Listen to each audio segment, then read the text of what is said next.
got his second basket. And back to Alec Burks, a guy who entered the league with raw talent, but once the light went on, Greg, he showed the ability to help his team in a number of ways. Yeah, he's going to be the prototype in terms of a two-way player. He's a guy who can not only score it for you, but he'll rebound and defend it. But what impressed me last season is he averaged 3 assists a game, really looked to make plays for his teammates. And a moment here to take a look at the scoring breakdown for the Jazz. You know what, guys? It looks to me like they're really in sync here, all on the same page. They've already got a bunch of assists.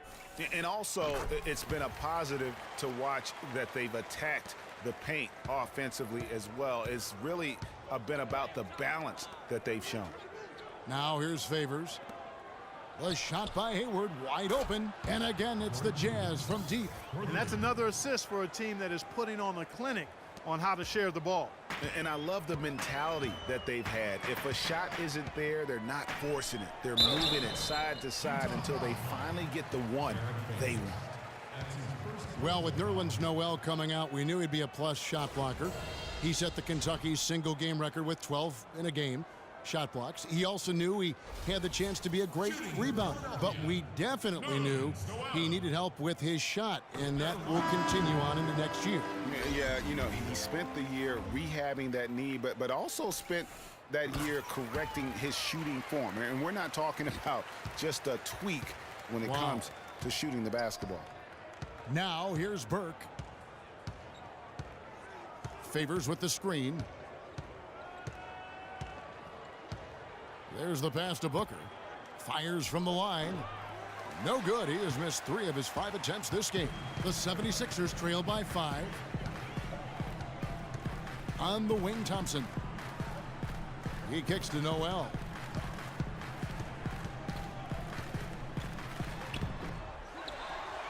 And Okafor slams it in. And what a gutty play. I mean, muscles his way to the rebound and then just pounds it home for the putback. Well said, G.A. The battle on the boards, Clark, could go a long way toward deciding this game. You know, and if that play is any indication, that's a battle they're willing to put every ounce of their energy into winning. And, you know, going back to Nerlens Noel's shooting, the improvements to his form look really good. Even better is that he hit 60% from the line as a rookie. That may not sound like a great start, but at this stage of his development, that's great progress. How about that fantastic finish and the aggressive move, too, Kevin? Trying to send a message, Clark, with that slam, I think. And I'm not sure if it was text or email, but he definitely threw that one down. And Utah has possession. The 76ers getting the bucket. And the rejection by Noel. And it turns out it's going to be a foul. He was hoping for a clean block, but the officials felt otherwise, so we'll see some free throws here. You know, one caution I have about Noel's improved shooting, you don't want him to fall in love with jumpers. He did shoot only 46% from the field last year. Conversely, DeAndre Jordan shot 71% because he dunked everything and kept his head under the rim. It's a fine line between improving your game and playing within your limitations. And Philadelphia has possession. 4-point game. Good ball movement here by the 76ers. And lots of contact there. Missing the shot. He'll shoot 2. It's going to go on Alec Burks. Yeah, way to play in attack mode and get to the line. And, you know, the defense gets their money's worth on that foul, stopping the layup and not giving up the and one. The 76ers have scored 6 points from their 8 attempts at the line so far. The first free throw is good.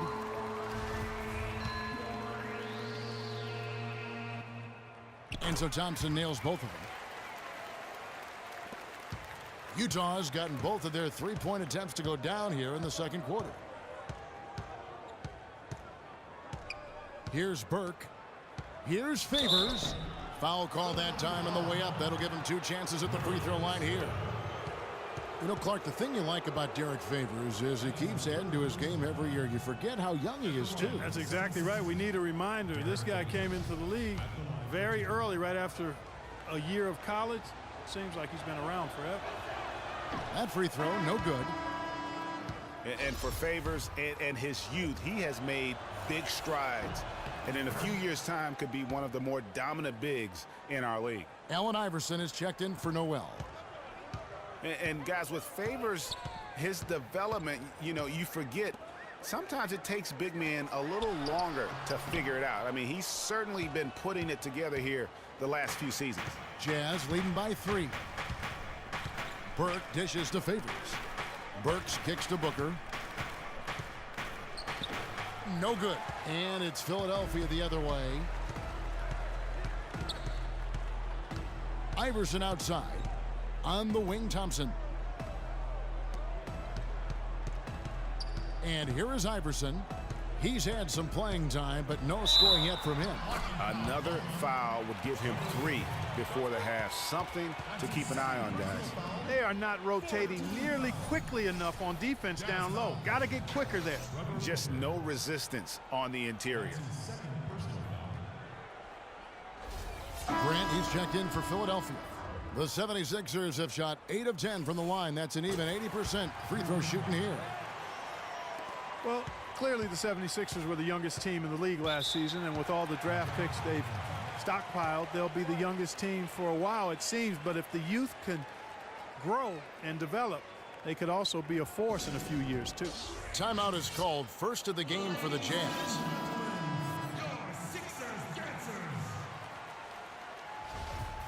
One more time, give it up for your dream team.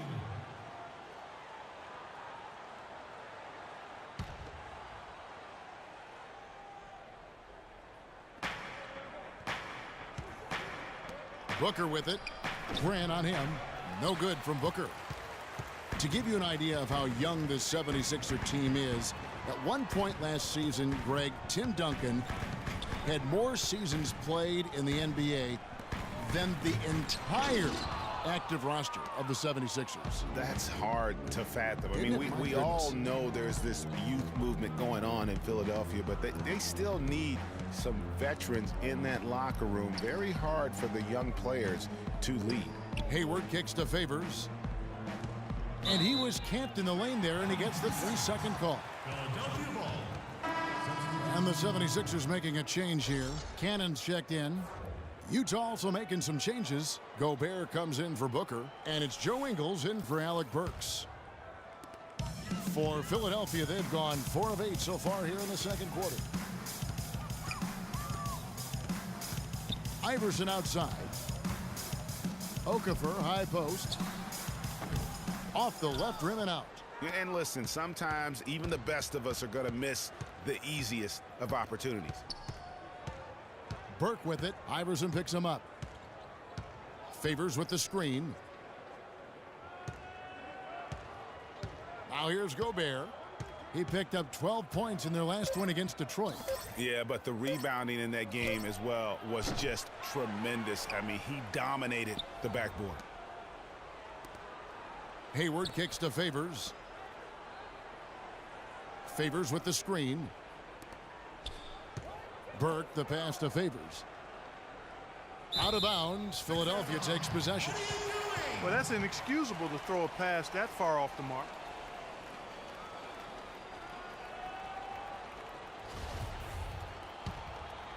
Here's Iverson.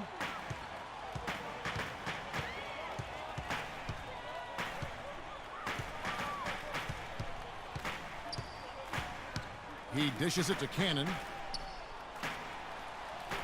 Picked by Okafor. And stolen by Favors. 3-on-3. Here's Hayward. That one falls coming off Burke's feet. 10 points for Gordon Hayward. And when you've got that much of a size advantage on your defender, that's how you take advantage of it. Now the feed to Okafor. Shot is off. Gobert with the defensive effort. For Utah, they've gone 6 of 12 in the second quarter, right at the 50% mark from the field. And so the ball's out of bounds. Favors touched it last. Well, let's take a look at where Philadelphia ended up rank-wise in the league last year. First in steals, fourth in blocks. And they were one of the top 10 teams in the league at scoring points off turnovers. I'd call them a very opportunistic team. And I really feel like they fed off their pressure defense. You mentioned all the steals. That got them out in the open court and created easy opportunities offensively. Now here's Iverson.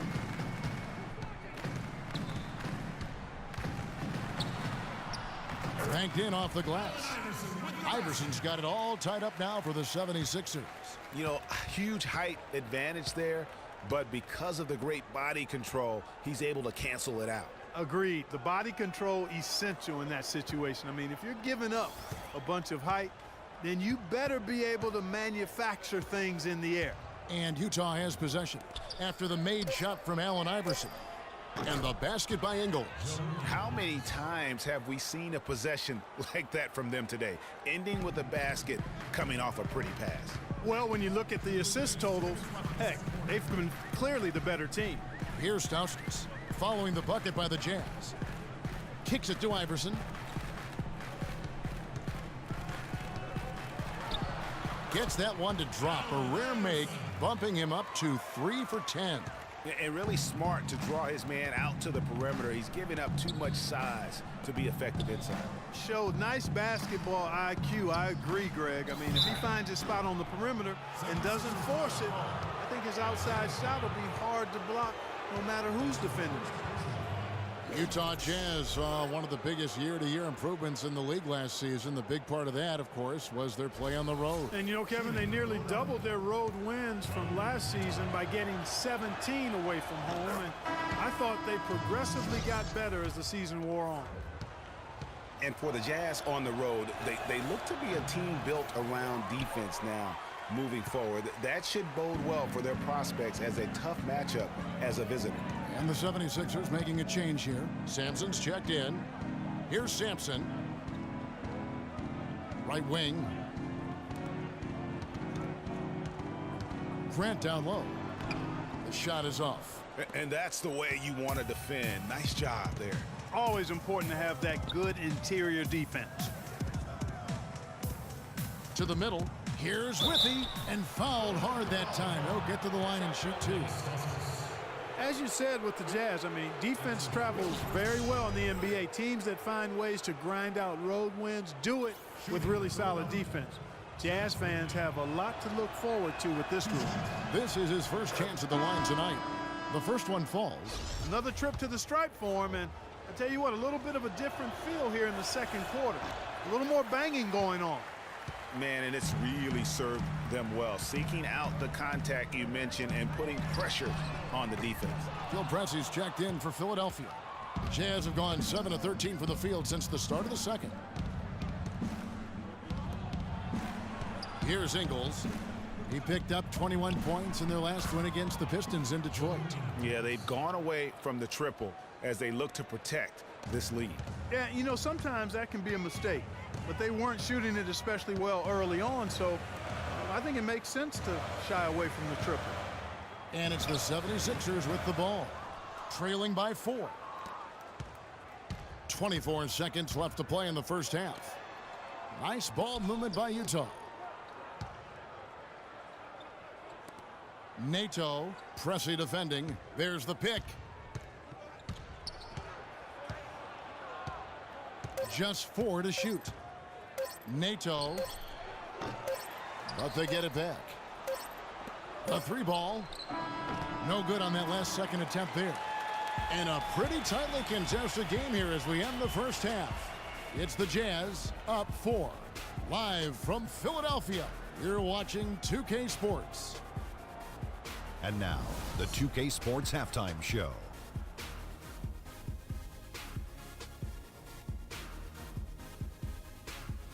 Well, 2 quarters down, 2 to go. Welcome back, Ernie Johnson, Shaquille O'Neal, and Kenny the Jet Smith as we start breaking it down for you. Utah found themselves in a close game in the first. Nothing seemed to give way on either side of the scoring column as they wrapped up the period all knotted up. The second quarter was a strong effort for them as they continued to battle, and they were able to close out the half in a good position. And Kenny, what'd you see out there from the Jazz? Well, their passing was impressive. They're in a good position to win this game, in large part because of those assists. And this is the thing. You win as a team in this league. You have to share the basketball to succeed. And if they carry that level of unselfishness in the second half, they're going to be tough to beat. And over to Shaq. What did you think about Philadelphia? Their three-point shooting in the first half was atrocious. Ugh, ugly, awful, nasty. It's not